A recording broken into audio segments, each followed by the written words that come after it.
So, Mokshada Ekadashi is a very important Ekadashi, and it is special basically for two reasons.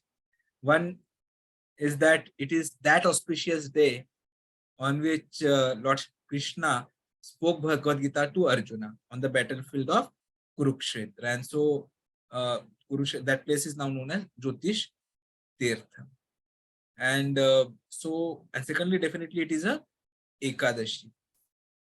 And anyone who gives the Bhagavad Gita to a deserving person on this day is bestowed profuse blessings by Shri Krishna Bhagavan. So this is what is mentioned, and that is why you will find that today lot many devotees have done Gita Tula as well. So basically they do Tula Dan, Gita Dan, Shastra Dan. So that is all the more important to be done on today's uh, occasion. So coming to the history of Mokshada Ekadashi, which comes from Brahmanda Puran, what we have learned. So there, Yudhishthira Maharaj said, "O Vishnu, O Master of all, O Lord of the entire universe, O Creator, O best of the beings, I offer my obeisances unto you. O Lord of the Lords, for the benefit of all living entities, kindly answer some questions that I have. What is the name of the Ekadashi that occurs during the light fortnight? It is Purnima part of the month of Margashirsha. So Margashirsha comes in November, December, and removes all sins. How does one observe it properly? Which deity is to be worshipped on that holiest of days? Oh Lord, please explain this to me in full. So after Yudhishthir Maharaj has said all these things, Lord Krishna, as you know, is very merciful. So he replies, "Oh dear Yudhishthir, your inquiry is very auspicious in itself and will bring you fame. Just as I had explained to you about Utpanna Mahadvadashi, which occurs during the dark part of the month of Margashirsh,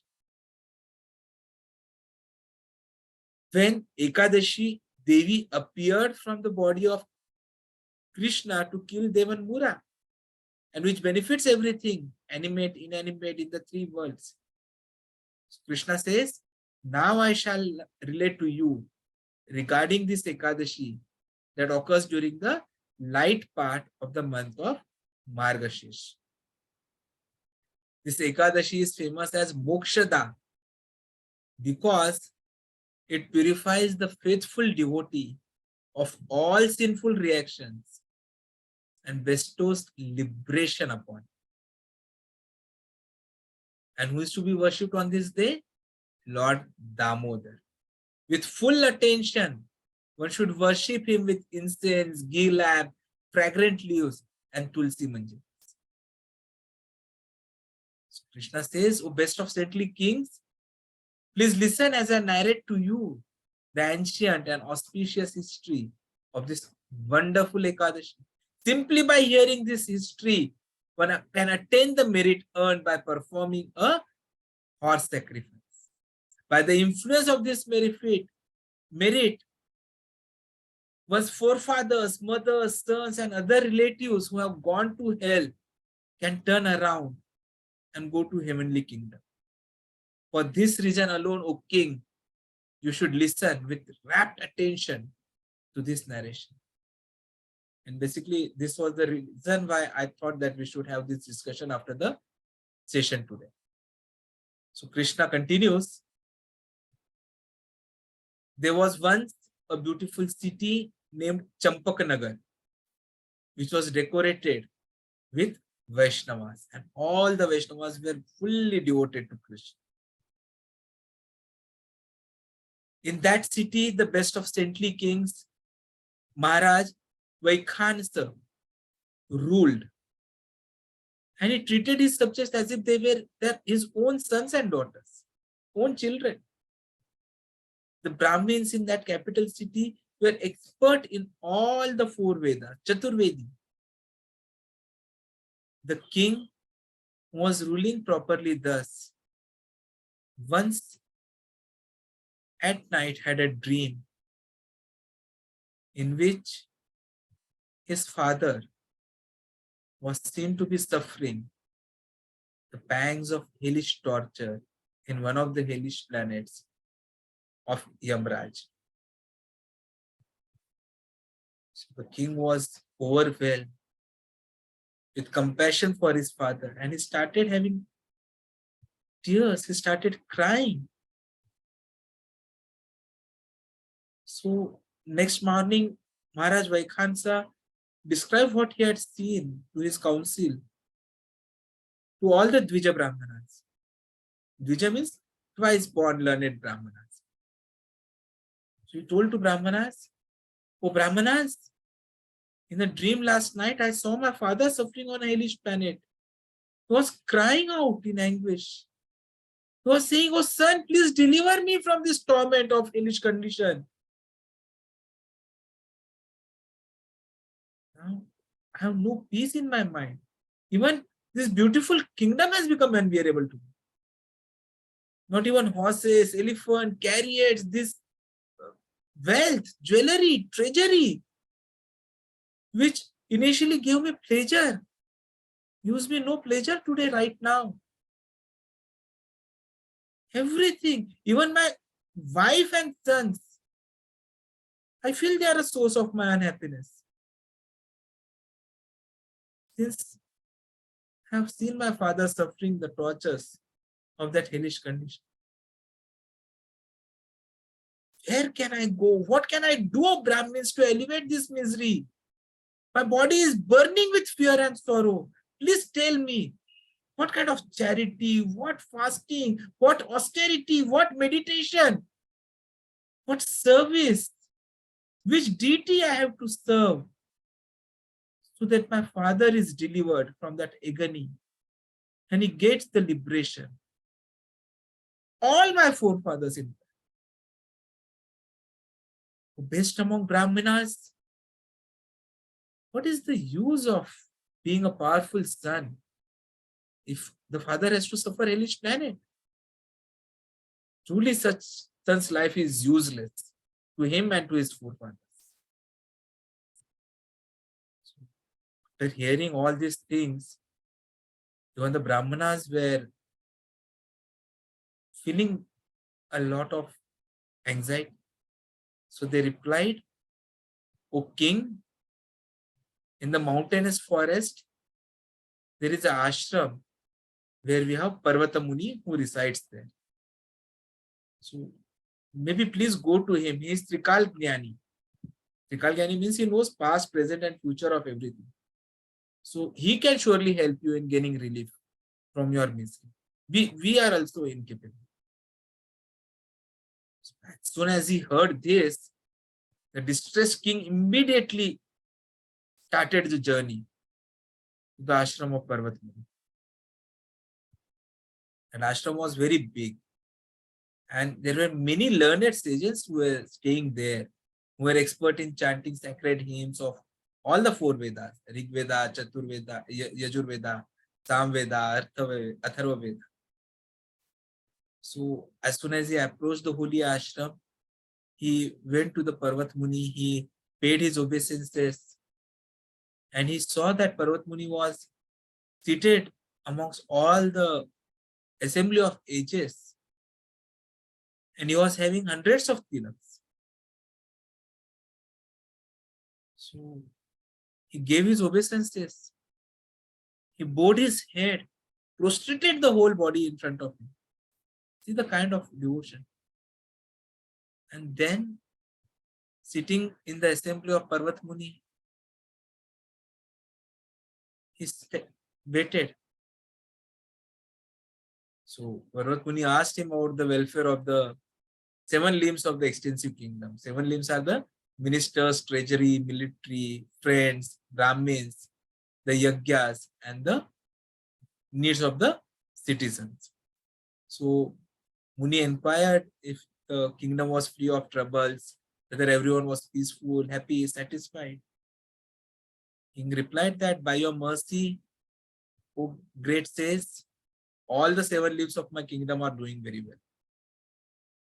Yet there is a problem which has recently arisen. And to solve that, I come to you, O Brahmana, for your expert help and guidance. So then Parvat Muni, who was the best of all sages, closed his eyes and meditated upon the king's past, present, and future. And after a few moments, he opened his eyes and said, your father is suffering the results of committing a great sin. And I have discovered what it is.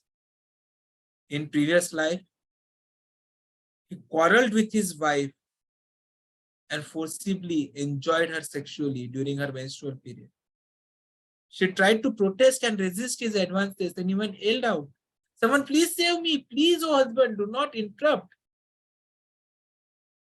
Still he did not stop or leave her alone. It is on account of this grievous sin that your father now has fallen into such a hellish condition of suffering. So King Vaikansan then said, O greatest among sages, by what process of fasting, charity may I liberate my father from such a condition? Please tell me, how can I relieve and remove the burden of his sinful reactions, which are a great obstacle to his progress towards ultimate release, salvation, liberation, going back home?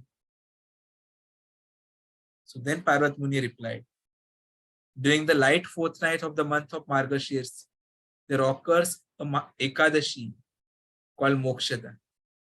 If you observe this Ekadashi strictly with full fast and give directly to your suffering father the merit you thus attain or obtain, he will be freed from his pain and instantly liberated. So, hearing this, Maharaj Vaikhansa profusely thanked the sage, returned to his palace, and performed his vrata, austere rite. So Krishna then says, O Yudhishthir, when the light part of the Margadashirsh arrived, he faithfully waited for the Ekadashi Tithi.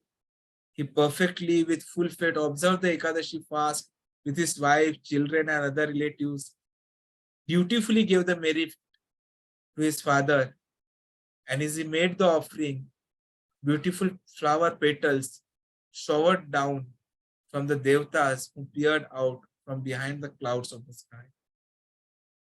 The king's father was then praised by the messenger of demigods and escorted to the celestial region.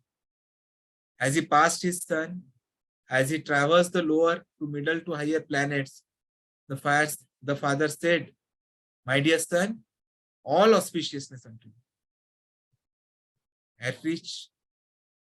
He reached the heavenly realm, from where he again, with newly acquired merit, performed devotional service to Krishna, and in due course returned back to Godhead.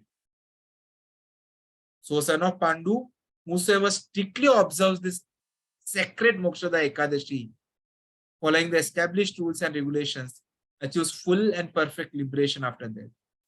There is no better fasting day than this Ekadashi of Margadashirsh month. It is crystal clear and sinless day.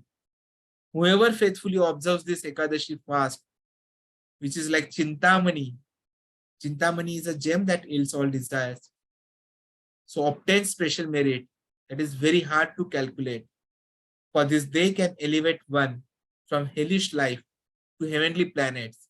And for one who observes Ekadashi for his own spiritual benefit, this elevates one to go back to Godhead, never to return to this material. So this is the narration of the Margashirsha Shukla Ekadashi or the Mokshada Ekadashi, which comes from Brahmanda Puran. And so it is very important that we do this Ekadashi sincerely, with all respect, full faith in Krishna, and pray to him that whatever sins we may have committed, the results be forgiven and we be allowed to develop our bhakti to such a level that we remember him at the last important stroke of Kalam, and we achieve Golok Vrindavan. Hare Krishna. Thank you very much. I'm really sorry